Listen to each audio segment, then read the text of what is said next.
Hello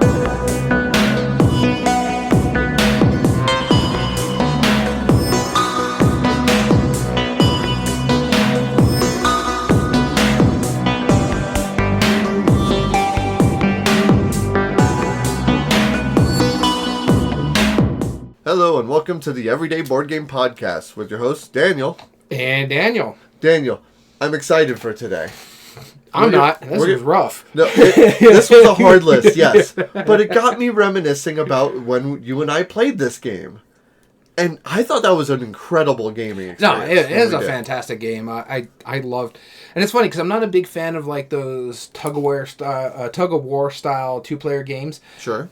But I'm okay with this one, and we'll get to what it is here in a minute, because it wasn't just tug-of-war. It was area majority, there was a tug-of-war aspect, it was smart card play, it was a fantastic experience. Asymmetric, no less. Yeah, asymmetric. Multiple avenues to win. Yeah. Like, even though it was complicated, it was still like, this has a lot of depth to it. Especially for a 2-player game at that. Yeah. And what you guys haven't seen or heard, because we haven't told you yet, we're talking about Twilight Struggle. If you hadn't figured that out, when we're talking about multiple avenues of winning, the tug-of-war, the area control, 2-player only. I mean, come on. We're spoon-feeding to you what we're talking about today. And was on Board Game Geeks. It was #1 game for on Board Game Geeks for a long time. Mm-hmm. And, I mean, for the longest time, Also won our war game debate when we did a top 8 debate war games. Oh, yeah. But granted, we're not the kind of people who need to be arguing war games. That's true. That's the only GMT game I've ever played. I'm pretty sure if we had to call one of us the war gamer, it would be me. Yeah. As weird as that is for me. Unless area control is a war game, then... No, I mean straight up... I know what you're talking about. I'm just saying... Combat results tables. Yeah, I'm just saying I have played a number of them, and it's... Yeah, no, and I'm just saying, if we were to... If area control that was the only end-all, be-all, then I would have you beat probably hands down. Now, you've played more GMT and these kind of shenanigans than I have. Yeah. Again, Twilight Struggle is the only GMT I've ever played. Sure, yeah. That I can think of off the top of my head. Yeah, probably. Yeah, I mean, honestly, I've never gone to the extreme of playing the coin games, the counterinsurgency ones. I played one coin game. War simulator, war simulation. Yeah, that kind of thing. Yeah. Yeah. I played one coin game. Which was? The coin game that you gave me that came in a little envelope that you actually use coins. Coinage. Coinage. Oh my goodness. That is an area control game. Where you're flipping D2s. I mean, you're not wrong. I still have my copy with me at all times. I have mine in the closet over there. I keep forgetting that I own it, that I have a board game at the ready at all times. Yeah, I just find it funny. It's I like to make that joke. It's the only coin game I have ever played, and you literally use coins. Yeah, you literally use coins. Now, I've played a number of these hex-based war games. But I guess that technically makes me the war gamer out of us. Well, yeah, just out of us two, you've played Ogre and I haven't. So that's true. Yeah, that's legitimately a war game. Yeah, you know? I can't argue that. I haven't even played Memoir 44, and I heard that's the easiest war game that you can. I played get the fantasy one back in the day. Oh, okay. Are you gonna get Battle for Hoth? Speaking of. And honestly, it's a remake of it. It's a remake of it. I've been intrigued by it, but it's not my style of gaming. Yeah. Though it looks really cool. If Damn It Dom picks it up, I'd have no problem playing it. The other one that I can think of, I did play way back in the day, and it's probably the only, and it might be a GMT game now, or someone has this license, but the old Command and Color board games. Oh, yeah. Those I played back in the day, but... Yeah. More of the video games than the actual board game. I played the board game maybe twice when I was a teenager. Yeah, right. Which and you don't really you also played Risk then too. Yeah, which was roughly 20 years ago. So when I was a teenager, for sure. Nearly 30 now. Yeah. So it was at least a decade ago. Yeah, more than a decade. Last time you played it was the minimum amount of time that we needed to do a brainstorm. yeah, pretty much. Honestly, I can't even tell you the last time I played a Command and Colors video game. Probably in my 20s. I've never played that, to be honest, so I don't know.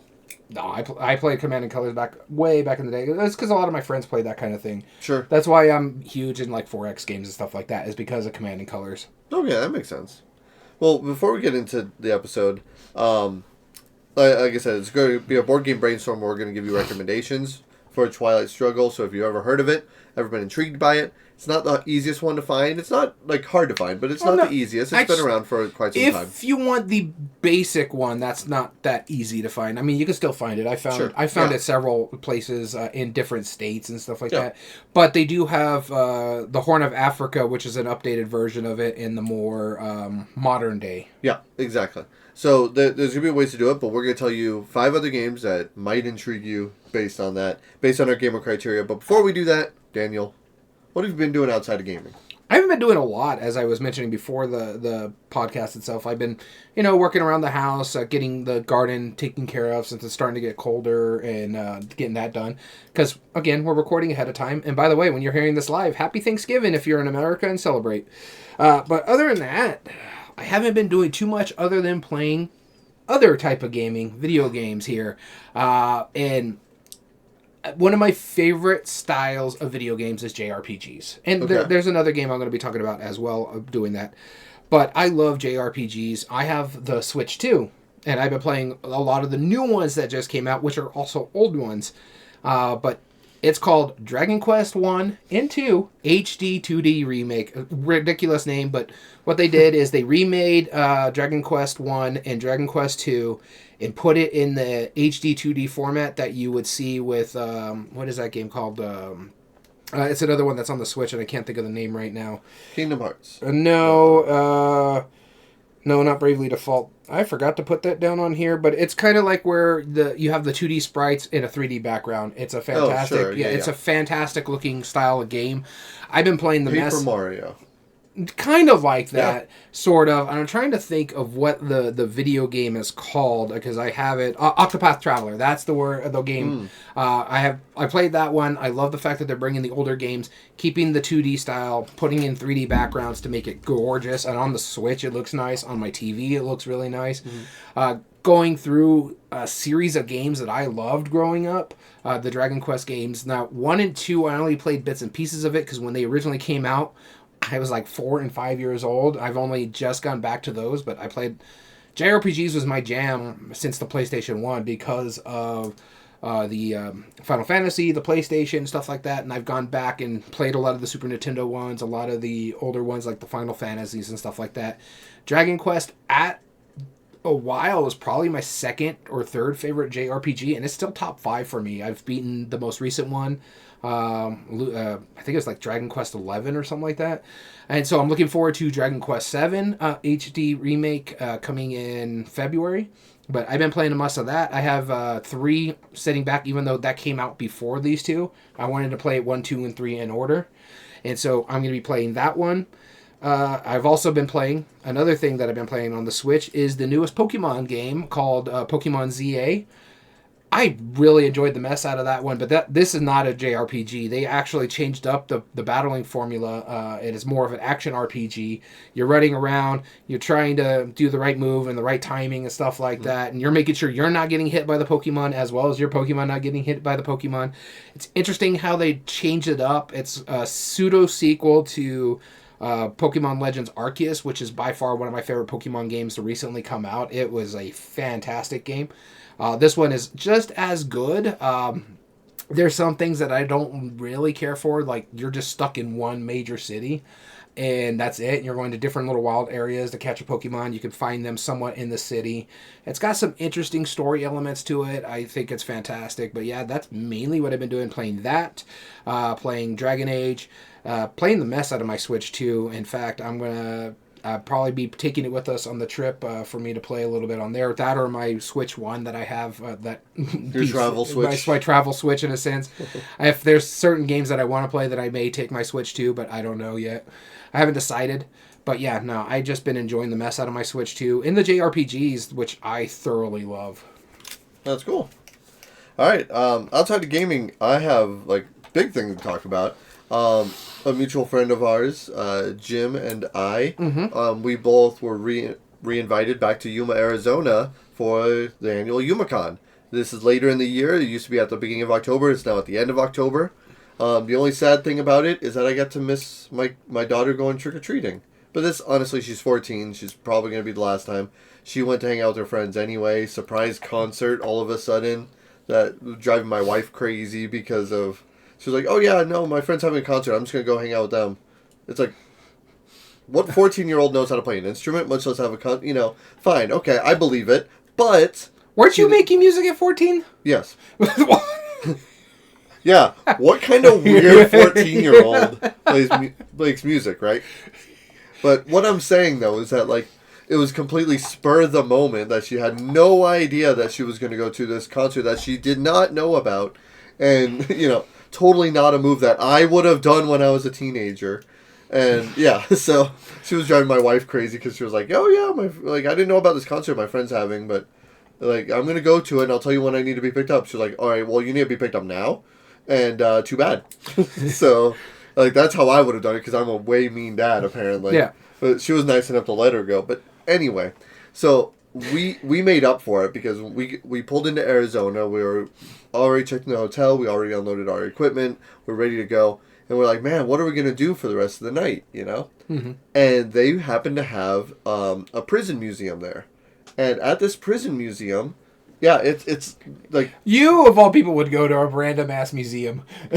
Well, I mean, I would go to a random museum, yes. I admit this. I love museums. I think they're so dope. No, it's not just a museum. A random one. No, well, it makes sense. Like, they're outdoor, like, really terrible condition, like, you know, like, decommissioned, all, of course, haunted prison. They have this museum at it, and because it was Halloween night... On a Friday, they're like, let's do a scavenger hunt, too. Oh, okay. So we went and did, like, a ghost-themed prison scavenger hunt. That sounds pretty cool. That was really fun. Like, we got to meet... we met a couple people there. They're, like, college students and stuff that we're chatting with, like, while we're waiting in line. They're really friendly. We're telling about our business. They ended up showing up and attempting our escape room puzzle. Nice. So that was fun. Oh, I should explain. We were there to run our escape room puzzles. Anyway, so... I didn't actually bring that up at the beginning. Why we went to Yuma.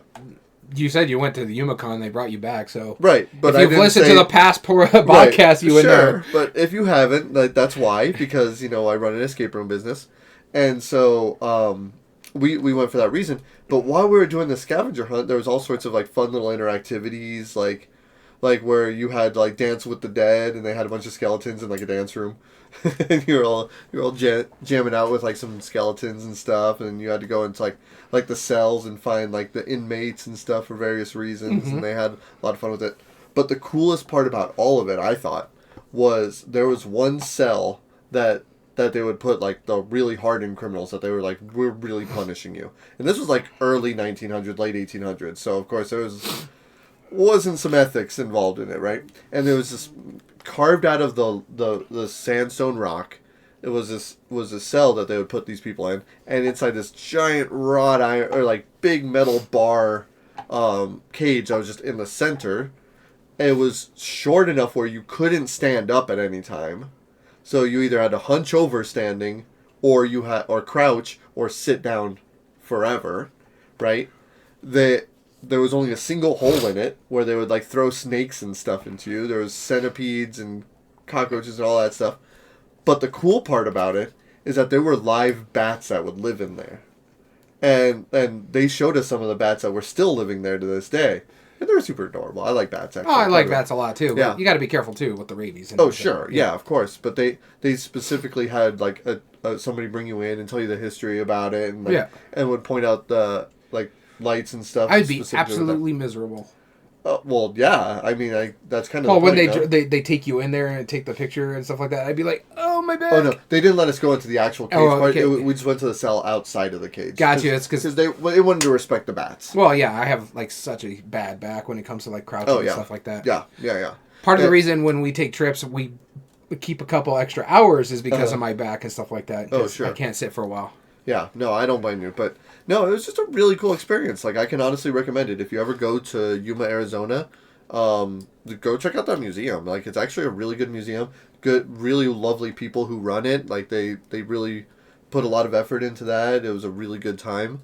And, yeah, Yuma, Arizona, you know, it's growing on me. The people that live there, all the people who I've interacted with has all just been really pleasant, really lovely people. No. People at Yuma-Con I got to give a shout out to because you've been. Yeah, I've been. Like, I have one issue with Yuma, and it's not even the people.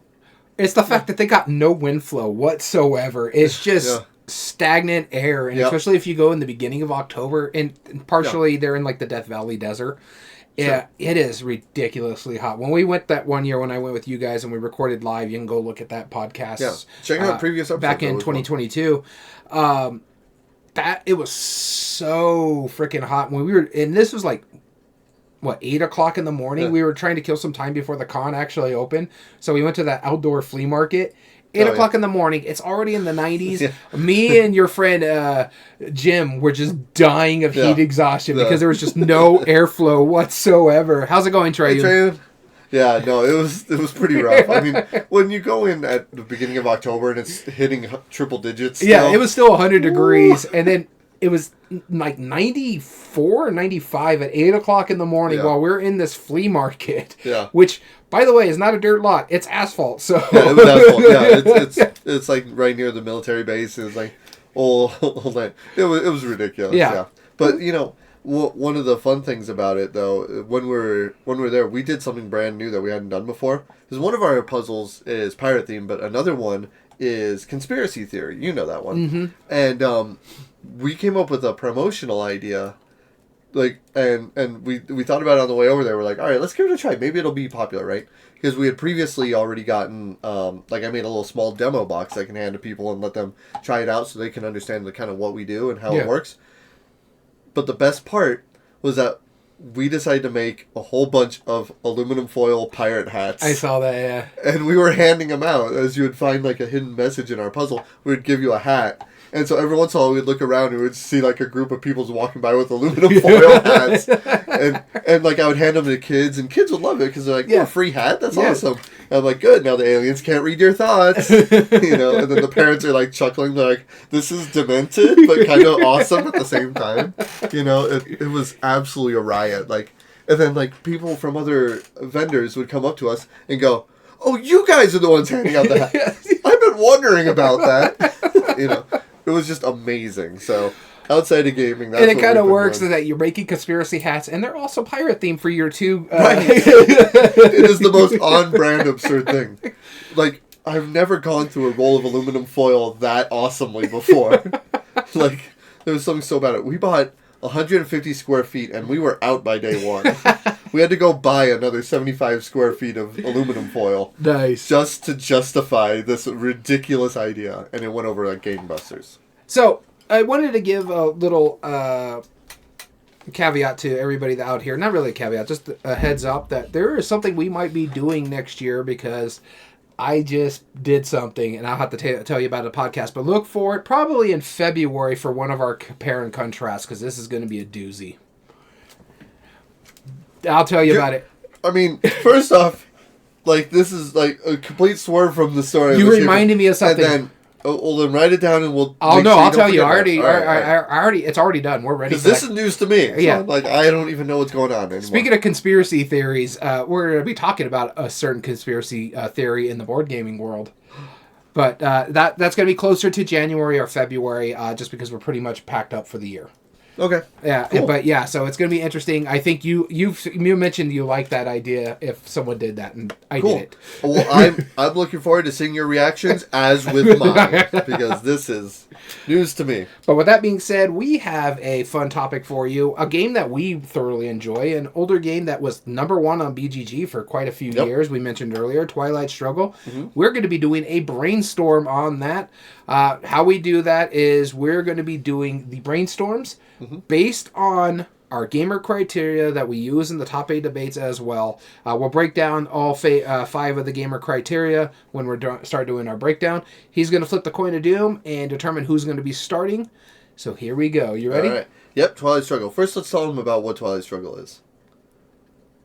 Before we even... Go ahead. We gotta actually explain what it is. So, hey, Dice Chuck. Thanks for joining. All right, so... What Twilight Struggle is, it's a 2-player asymmetric World War II game. You're either playing as Axis or Allies, basically. Mm-hmm. It is a game of world domination. It came out, I want to say 2005-ish. I might be wrong on that. And then it is really interesting because you were playing the Axis, I was playing the Allies. And the way it works is that there's different ways to win. If you ever get a certain amount of power, like total, whether you're controlling different areas or not, then you just win flat out. But there's ways to gain extra power throughout the thing, or until the game is ended after, I think, 5 or 6 rounds. And then whoever has the most power total wins. So it is a tug-of-war system, but gaining all of the regions in a certain continent will help pull that towards you at the end of every round. And there are just some wild cards in it. Like some of them, like, it's not just like I'll take 1 point here and I'll take a point there and I'll move this piece here. No, it's literally like you're like destroying half of the regiment in this spot and gaining a control and doing this. Also, and you're counteracting their wiping next your turn. control in Eastern European. Oh yeah, like it is crazy how asymmetric they are, but it was really intriguing. So, with that being said, though, I'm excited to talk about this. So let's get into this coin. Dice Chuck will be answering your question verbally here in just a little scotch. So, all right, get into it. Game immersion. You'll be starting us off. And when we talk about game immersion, we're talking about, is the game fun to lose? If the player interaction, whether you're getting into the table talk or the role-playing aspect of this one, and the memorable moments that lead to those stand-up moments that you shout out and cross a player's group and make everybody turn at you. And for me, this was one of the easier ones because we also kind of tie a theme to mechanism to this aspect of it. And when you're getting into the role-playing aspect of the game, in Twilight Struggle, I was going to say Imperium, but Twilight Struggle, you really do kind of get in there. It's like, oh, this is really overpowered for the commies because they're doing this. But I don't like the fact that you're getting to go first because you're the allies over here. You're the Americans, and you get to go first. Now, my cards are really powerful, though, so I get why you're going first because your cards don't have the kind of power I have. Oh. And that little push and pull. The one I picked here, personally, is one that you just recently played. In fact, last week. This is Lord of the Rings Duel for Middle-earth. Seven Wonders Duel also works for this one. I feel this one is a little bit more thematic and makes more sense for the Twilight Struggle aspect of it, because just like in Twilight Struggle, as one of the in-game scenarios, you have area control that is one of the in-games for you to win. In this one, you have either control of Middle-earth, have a presence with your military or towers in Middle-earth, or you can win by points if it gets to that point, and whoever has the most points at the end of the game wins. Someone has rallied all the races. That's one way to win. Mm-hmm. Or the other way to win is if the ring is either thrown in Mount Doom or captured. And so those are your three aspects of it. And actually, there is no point system in Lord of the Rings Duel. It is whoever has the most control on the map is the winner of if it goes down to where the third age is done, and whoever has the most control, that's when it happens. I love that area control aspect of it because it makes sense for Seven Wonders or for the Duel for Middle-earth, because that is the story. You have Mordor trying to take control of the land of Middle-earth, and you have the unified races trying to stop Mordor for taking control of the unified Middle-earth. And so it makes sense. Just like at Twilight Struggle, the Americans are all about making sure the commies don't take over the world, and the commies are like, the capitalists are, screw them. And so it has that aspect where you have that push and pull. You have those two dueling sides that make sense what you're doing. I love the drafting mechanism of Seven Wonders Duel or Duel for Middle-earth as well, as where it's like, I really could use that card because that could really help me on the military track. But it's either going to give you a card that you really need if I take that card, it opens that up to you, or it's going to be like, I don't know what those two are going to flip up to. Do I want to give you that option or take this one? It still helps me a lot and takes that where you could possibly give me cool cards that are coming up. So, yeah, Seven Wonders Duel or Lord of the Rings Duel for Middle-earth, Seven Wonders Duel, whichever one you want. That's my game immersion. Cool. All right, and Dice Chuck, I have not personally played Nemo's War, although it is one that is definitely on my radar and I really want to. All right, so game immersion for me. This is not a hear me out. This is pretty spot on because this is a two-player. Mine wasn't a hear me out. It wasn't. No, hold on. You're presuming. No. What this is a two-player war game, and this was one of the first ones I put on my list, and there's a reason being for it. Because one of the big reasons we really like Twilight Struggle, and some of the reason it had such a great charm when we first played it, is discovering how asymmetric it was. Because in a lot of time in these war games, it's just like, it's almost like a chess thing, right? You know, it's like, oh, I know I can make this move, so you could probably make that move too. You just haven't pulled it off once. No, there are plenty of cards that you have that I don't have, that I have that you don't have. And they work in different ways too. Yeah. So like, as the allies, I was just strong. You know, I was consistent. I was just constantly putting force on you, and you're pulling out like weird nonstop, like, oh, well, I'm just going to destroy this whole city, you know, whatever, right? Yeah. And there's these wild swings, and thus led to these memorable moments that I think is really charming about that game. And the fact that I win. Yeah, exactly. And you because I pulled the yeah. thing all the way over, and I had to do it because you were so close to taking control of most of Europe. Yeah. So it was one of those things I had to push for that automatically. Yeah, absolutely. And so this one for game immersion, since it breaks down into the game fun to lose, player interaction, memorable moments. This has one of my favorite memorable moments for a 2-player head-to-head game. Ogre, you said at the beginning of the list. When I first got taught how to play Ogre, I was very intrigued. I was moving the piece around. I played as the Ogre, which, for those of you who don't know what the game is, it's a war game by Steve Jackson Games from the 70s, no less. And basically actually older than Twilight Struggle. Yeah, it's 1977. Yeah, it's way older. It's like 25 years older. And still in print. And still in print, yeah, and there's a reason. Yeah, Dice Chuck, you have Ogre? Yeah, it's dope. I love Ogre so much. It's so cool. Because one player plays as a full infantry of, you know, different war machines, tanks, battle infantry, all that stuff. And the other team just plays as one giant machine called the Ogre. And it's just a massive behemoth, and that's the point. You're moving all of your units, you come closer, you're trying to blow stuff up. And when I was taught this game, he told me about one little thing, and I was curious. I was like, well, okay, I know I can get tread damage, which will like slow me down. That's fair. But I have this long track of tread damage, and he wasn't hitting my treads too much. So I was like, okay, what happens if I move into your spot? And he was like, oh yeah, you destroyed the unit. Like, it's a lot of damage to my character. I'm like, cool. He was like, but you'll suffer tread damage. I'm like, okay, that's fine. Like, I'll take a dent in my tread to, like, flatten your character. Oh my god, that's amazing. And I started steamrolling over his like, all of the infantry that got way too close. I was just piling through him. I didn't even fire the weapon. And I just flattened him, literally. It is I can make that turn. Let's do that. It was so awesome when I found out that was a thing. I was like, how are you allowing me to do such a ridiculous thing? How is this game not talked about more?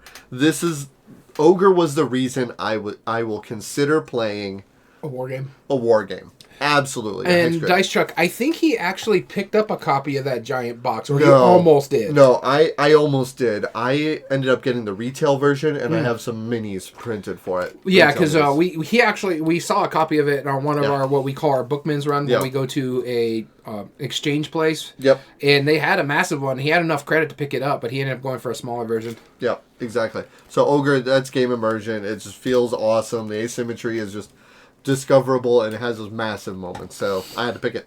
All right, moving on to art and production. Art and production. And when we're talking about the art and production, it's very simple. The art, again, it could be subjective, but some are better than others. And Twilight Struggle doesn't have the best art. The pieces and components, again, Twilight Struggle's not bad, but it's not great either. GMT is not known for their great production value. And then the graphic design. Is it legible? Is it easy to read? Is the rule book understandable? And case in point, we're both colorblind. Can we see everything on there? And Twilight Struggle actually is pretty good about that, because one's red, one's blue. Not that hard for us. Yeah. The game, and it has symbology on it. It has symbology, and it's very straightforward. So the game I picked here was one I just recently played. It is another 2-player only game. You recently showed me this one. It's by one of our favorite designers. It has smart car play. It has a fantastic push and pull aspect where you're fighting in rows. This is Match of the Century from Paulo Mori. Really? Yeah. Okay. And it has that. Because I considered this. This is on my short list. Yeah, and it's because of that system. Yeah. Remember how I told you we're going up and down the tracks, and someone can win if they have it all the way up?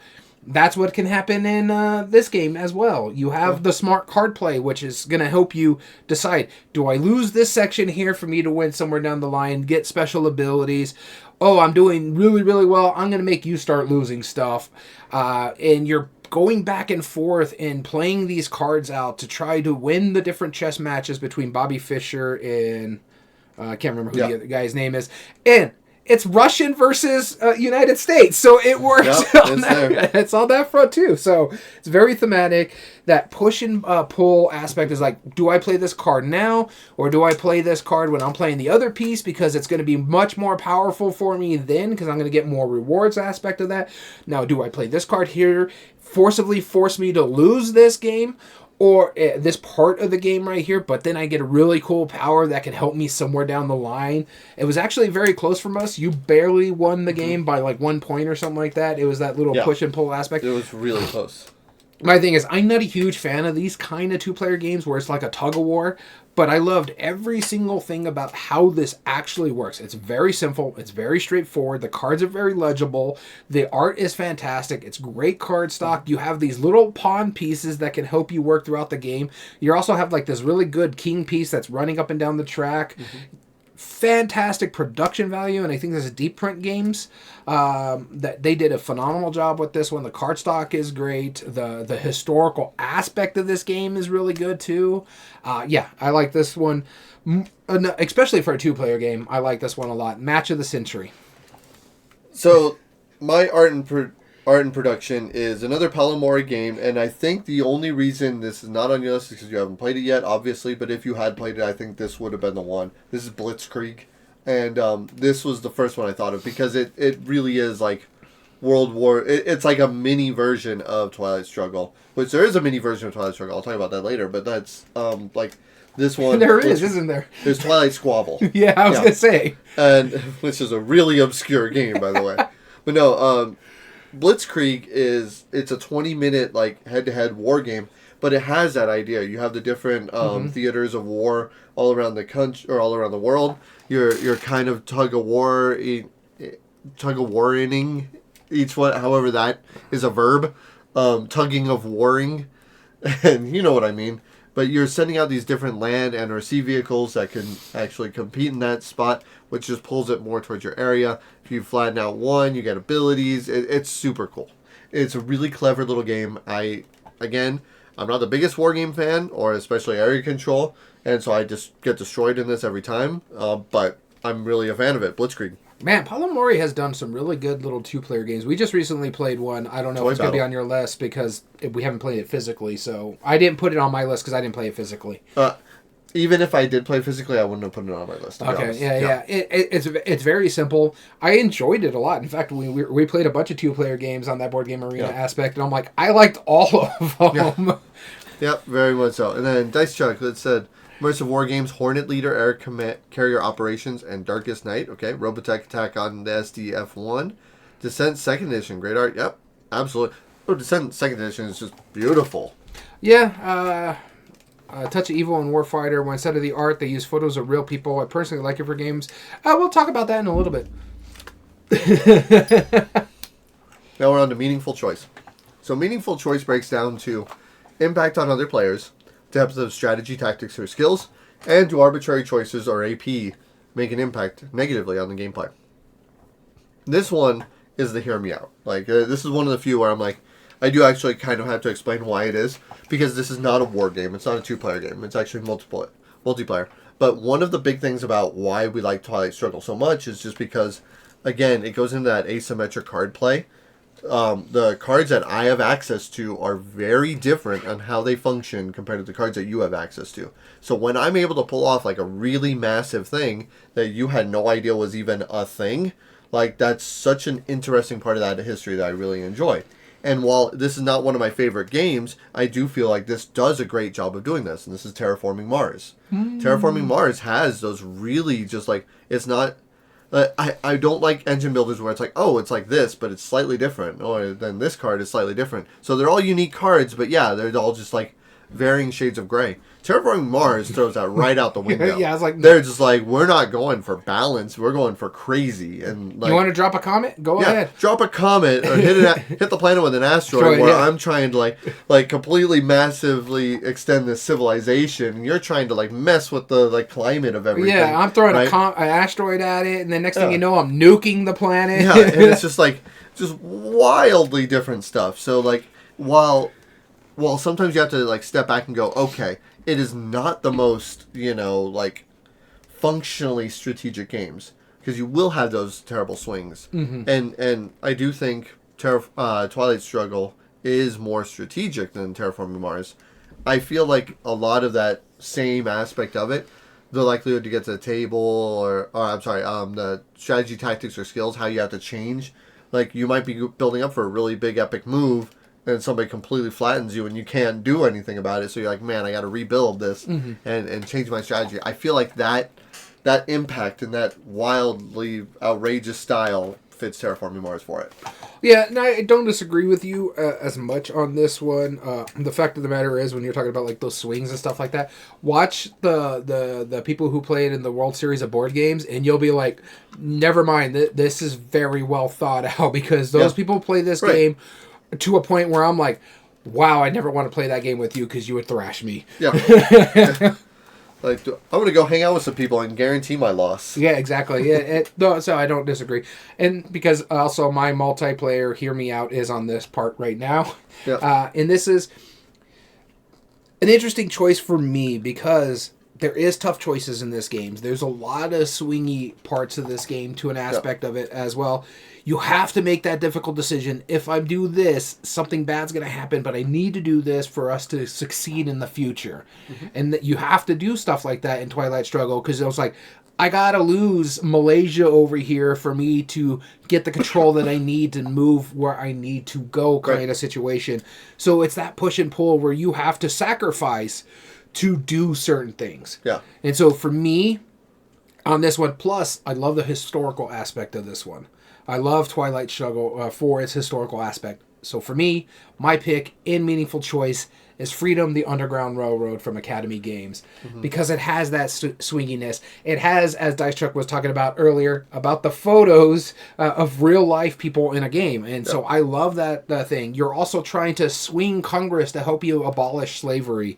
You're also trying to rescue the people who are enslaved and take them to Canada. You're trying to do that while making sure you don't have a catcher in your route while you're trying to take these people over. You don't want to run out of filling the board either, because then you just lose morale and stuff like that. You don't want to drop your morale. And so you have to make these tough choices, like, we got to leave him there. He's going to get recaptured, but that means we can get these three up there. We can get the money that we need to help this section over here, and now we're done with that section. We're going into Act 2, and now we have new Congress we got to work with. We have more powerful cards that are coming out that can help us or hurt us. And so it has that little swinginess of it, but that historical aspect, that depth where you feel like, oh, I don't want to do this because this is going to hurt really bad, but I really need to do this because this is much better move for me, not now, but 2 steps down the road. This is going to help us get that swing a lot better than this aspect of letting this 1 or 2 group over here get taken. Now we can rescue this 4 group over here and get them to where they need to go. And just that struggle, that choices you have to make in this game is so hard. And there is a little bit of AP, just like there is in Twilight Struggle. But you have that depth, that strategy. And this is straight co-op, so you're working together as a team, and everybody at the table just feels bad, but they know what we got to do. We have to do this, and it hits you at a whole different level. So my pick is Freedom, the Underground Railroad. Very good. And to answer a question that Dice Chuck asked us, like, what do we feel about games like Touch of Evil and Warfighters that use actual photos instead of... That's why I was answering his question. Yeah, I like how you incorporated it. Yeah, no, personally, I prefer art over that, because a lot of times for like movies and video games, screen caps were designed to be in motion, and they were designed to be seen directly with full attention, as opposed to being a small little picture on a card. So functionally, it doesn't always work. However, I'm not against screen caps myself, but what I do like is if they take historical photos for something like that, oh, I'm all for that. I think that's a fantastic. That's why I Match like of it. the Century did a great job. Match of the Century does it. Freedom of the Underground. That's where I like it. Screen caps, I'm not a huge fan of. Or even the other one, the Nixon and Watergate. Yeah, I've never played that one. So. Yeah, that one uses screen caps very effectively, and it's like newspaper articles and stuff. So. It's really cool. All right, ease of play. Here we go. And when we're talking about ease of play, we're talking about the simplicity and familiarity of the mechanism, the likelihood of it getting to the table, and is it easy to learn, understand, or teach? And this is the one that I put on my list that you kind of referenced. It is the pseudo-sequel to the one that was in your art production aspect of it, and this is Caesar, Seize Rome in 20 minutes. Yep. It's another Palomari game. It's very simple. You taught me the game in pretty much 10 minutes. It's a very familiar mechanism with bag pulling. I thought it less than 10 minutes. There's no way I took that long. No, but I'm saying that... it wasn't long. Some of the games on here, it takes about 30 to 40 minutes to teach. Sure. This one was really, really quick.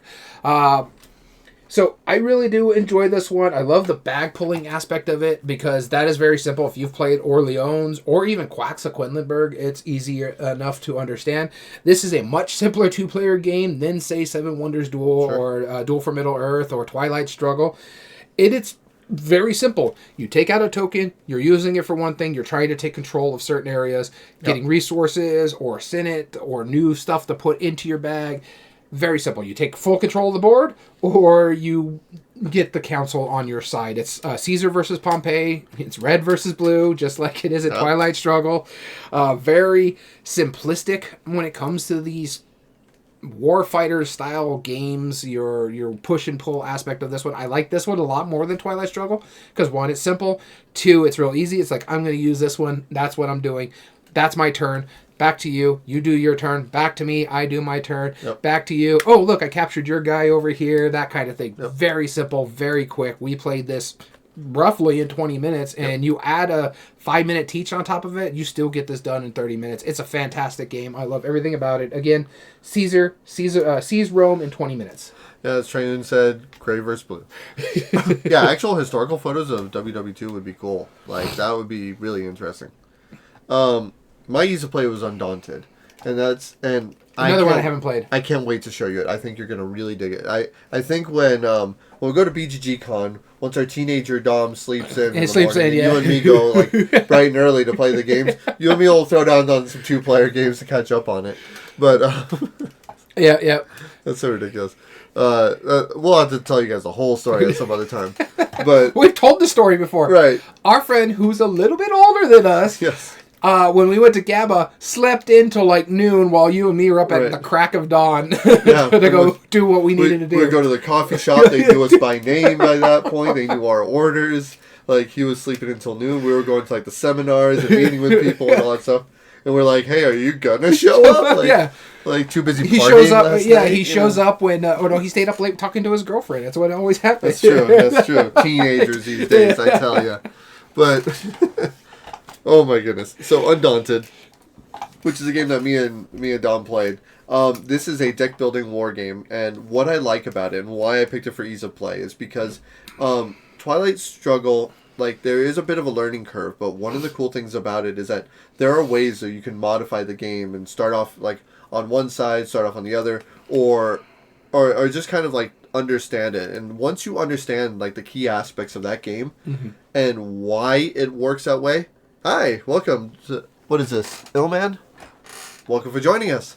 And so, one of the key aspects of it is that there are ways that you can study it first off, where once you understand that you're just basically playing cards back and back, then you can ease into it and play well. That stuff's working. I'm looking away. I'm being good. I'm looking straight at you. And so, even though it was daunting at first, Undaunted? Undaunted. No, even though Twilight Struggle was daunting at first, when we got into the swing of it, we're like, oh, that makes sense. Oh, this is actually really easy. Yeah. And it wasn't as bad. Undaunted does that same way, except because of the fact that it's deck building, it eases you even more into it because, yes, you're asymmetric, yes, you're playing out a number of scenarios, but you're starting off with only just a few cards, and the first scenarios are designed specifically for that way. So as you're building up with Undaunted, and as you're playing a little bit more, gaining more on the engine of building this deck, then it's easier to understand those cards that come into it. And when you play it, you start to see the strategy unfold.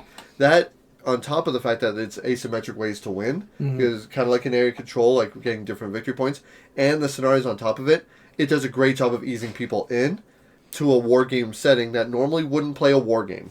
So, Undaunted, that is my ease of play. Yeah, no, it's something I've been looking at and want to play. Again, it's just hard for me to play 2-player games at home. And I'm going to give you a discussion over here again after the... Once, sir. Once. I was just welcoming Illman. Probably enjoy. Finish your thought. He gets on my case on it. That is not a big deal. Or replay value? Replay value. Replay value. Here we go. It's starting on me. So, replay value, that talks about the length of time and scaling well. Minimum number of plays for full experience and expandability, whether there's existing expansions or already announced or confirmed by the art or the publisher or designer.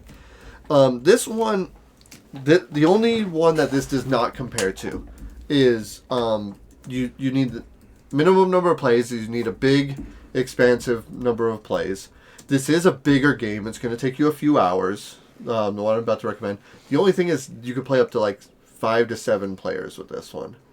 And yeah, this is a big experience. And I picked this because I feel like this is one of those games. When I think of Twilight Struggle, I don't think of one that I'm going to bust out every game night. I don't think of one I'm even going to bust out once a month. I think like this is like an annual, like I'm ready to throw down and play Twilight Struggle. And I want to bring this out and play it. You're glaring at. I don't think you think it. Okay. I don't think you know what it is yet. I might be wrong, but I don't think you do. Okay. So, I was confused at first. I was like, wait a minute. You've only played this once. Well, no, this game specifically I've played a couple of times, and I don't own a copy anymore. But if I was invited to play it at a convention and I had the time to play it, it would take about 4 hours. Knowing that going into it, knowing what experience it offers, this is one of those, like, I don't play it that often, but I'm willing to play it from time to time. I picked G.A.M.E.R, the board game. Oh, I agree with you. It fits, but no. Yeah, no, I know. But this is why it's my recommendation. Yeah. Because the only reason I got rid of that game is because of the length. And nobody would touch it anywhere within our game groups. Like, I was the only one who would champion that game because it was a really smart, it was a really clever game. You had to play your sides asymmetrically. You had to have that forethought, that diplomacy of constantly choosing sides. That's why I won't play it. It was just so brilliant in how it worked. And that's why I got rid of it, because nobody would ever play that with me. Now, so if I ever went to a convention, though, and everyone's like, hey, let's sign up for a game of Thrones, it'll take us 4 hours, I'm like, I would consider it. Because I did very much enjoy that. And so there is that aspect of, like, it's not an everyday kind of game. It's not even like pick up and play like on a whim. No, you're going to have to really kind of plan ahead and go, okay, is this worth my time right now? Am I going to lay down or am I going to work it? So, Game of Thrones, oh, that's right. Trayun played Game of Thrones with me. Thank you. That's right. You're one of the very few that would. I didn't like the diplomacy aspect of it because I always felt like one person got ganged up at the table. If it was not me, it was probably Gamehead Geek or something like that. And it just lends itself to that aspect where just one person gets ganged up on. And that was my issue with it. And the length is fine, but I don't mind long games. Twilight Imperium is one of my favorite games to play, and that can go 7 or 8 hours. But that's one of those things you have to pre-plan for. Yeah, right? Yeah. So, for me, in replay value, this is the main hear it out on here. I wanted to get another little 2-player game in that has some smart card play. Such a simple little card game as well that also has an expansion, because I don't know if Twilight Struggle has that many expansions. I know it has its own little standalone things. Mm-hmm. This one has a standalone expansion that you can integrate into the game as well. And this one is a Star Wars game. I picked Star Wars the deck building game. And the reason I went with this one is because it has that expansion. It has mainly the 2-player. It has the ability where you have to play your cards smart, and how they play so differently. Like the communist or the Russians play a lot differently than the Americans do. Yeah. Same thing with the Empire versus the Rebels. The Rebels start off pretty slow, and then they can start hammering their cards and they start firing on their systems, and it gets better and better and better. Honestly, I came this close to putting Star Wars Rebellion on this one for that same reason, that aspect where it's coming in and stuff like that. And then I was like, oh no, the deck building plays so much quicker. And it has the smart card play aspect of it as well. Whereas you have to build this, and it's basically a race to first of 3. So less of the area control aspect of it, and more so it's the race to the points aspect of it. Is like you want to blow up the other person's thing. And what I like really about this one is like I can beat up your cards in the line before you get them. And oh no, you have Han Solo, I cannot let you get Chewbacca in there. And so I have to sacrifice my attack on your planet to take care of that character before it makes your deck more powerful. And it's that aspect that you get in Twilight Struggle where it's like, I gotta sacrifice this country to get control of Eastern European over here before you take too much control in Europe, because that's one of your in-game scenarios as the US is that you have to take control of Europe. So it's like, I gotta sacrifice over here for me to do this. And that's one of those things that this game gives you is like, I gotta sacrifice the ability to destroy that to make sure you don't get that card, because it's going to be very powerful for you. I like the fact that you have the little fight over here that's going on as well, so that where you're trying to control the Force, which gives you special abilities, it allows you better cards or maybe another draw. And so for me, this is why I went on this one, because it plays a little bit quicker. It does have the integration with a standalone expansion.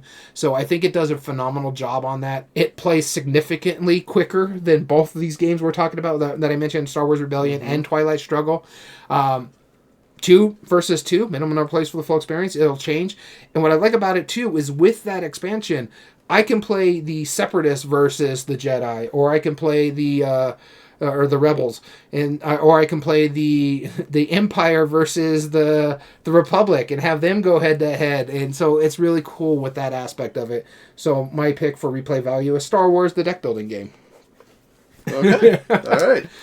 So let us know what you think. Of course, if you're hanging out with us live, one of our friends, let us know what you think. If you've played Twilight Struggle, what games would you recommend to players who haven't? Or if you haven't, if you're intrigued by it, what games that you have played that makes you intrigued by Twilight Struggle.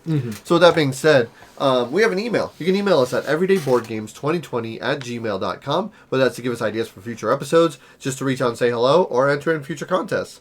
We also have an Instagram, instagram.com/everydayboardgames, where you can check out the games that Daniel and I have been playing recently. And all video re-uploads and reviews are found under youtube.com/@everydayboardgames. If you like what we do, there are 3 things you can do to help us grow on that platform. Subscribe if you're not, like the video, and comment down below and tell us your thoughts on the subject. We also stream our episodes live at twitch.tv/everydayboardgames, where we love it when people join in on the conversation. I know what you're thinking. Join in on the conversation, which I will try to ignore until I am at a good point where I can respond. Sorry, my distraction. But we want to thank Triune, Dice Chuck, Board Game Bard, and Illman for joining us today, and anybody else who joined us in the chat as well. And all audio versions can be found on most podcast platforms under Everyday Board Games Podcast. This includes Spotify, Amazon Music, Podbean, and Apple. So to thank you so much for tuning in. As always, I've been your host, Daniel. And I've been your host, Daniel. And we want to thank you for listening to Everyday Board Games. And remember, every day is a good day for board gaming. And happy Thanksgiving.